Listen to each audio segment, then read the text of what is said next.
Hello. So for my aphorism, I chose the expression all that glitters is not gold. And the first thing I did is when I started, I wanted to look up what that translates to in Mayan. And it's ma tulakal u tak chahal takin. It was a little bit easier for me to break it down this way because that way you have the Mayan language and then the Mayan glyphs. And it was a little bit easier to translate the words, although when we look at our syllabary we find that most of our sounds are vowel consonant.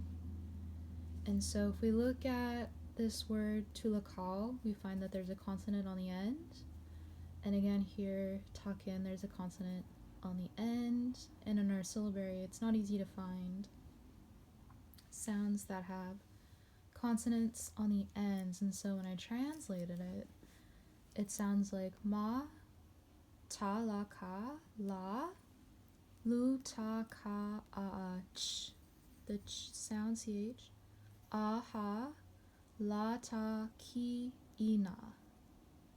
And so we see here we end with na even though our word ends with n,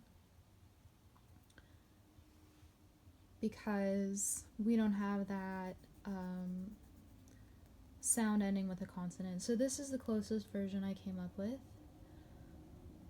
And the breakdown of this is ma tulakal is not everything or not all. We have u tak chahal, which is sparkles, shines, or glitters. And then takin, which is gold. So not everything, sparkles, gold. So for my glyphs, I went with ones that I wanted to fit together like a picture, and I did notice that often we see shapes that have this sort of diagonal slant here.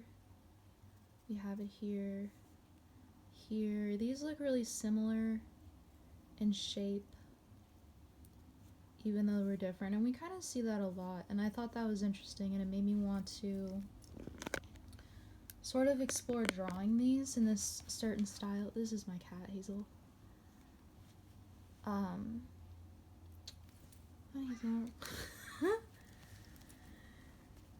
I wanted to explore doing these shapes more and actually downloaded the syllabary so that in my off time I can kind of go back in here and figure this out more, because I really like the style of it. It's not just language, it's a picture, and so I think when you look at the picture without knowing what the words mean, it actually looks like art. And as for my art that I did here, I started off just using purple and gold, reason being that they are complementary. I wanted to work with those contrasting colors. And then it looked a little bland for me, so I went in and I threw in this mint color, but you can tell I started off using these. So if I could go back, I would mix these colors up a little bit. And another thing that I noticed when I was going along is you can kind of, as far as I can tell, put these shapes in whatever space you deem worthy. Like this guy here, law, is the same as this law, but I wanted things to fit together kind of geometrically. And so it was sort of a flow or a process when you got to each glyph. Like this one turned out a bit longer, so you could stack this. This one was actually one I really liked a lot. To fill in the spaces to kind of make them even.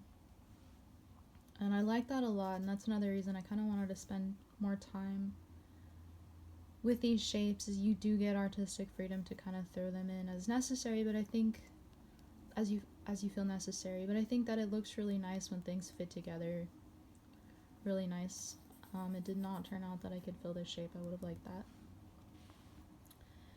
And to finish it off, I would say that this was a really fun process.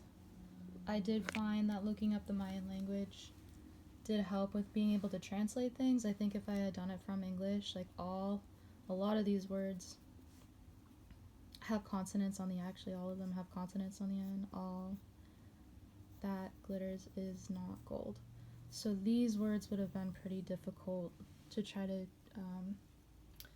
like transfer over here to words that only have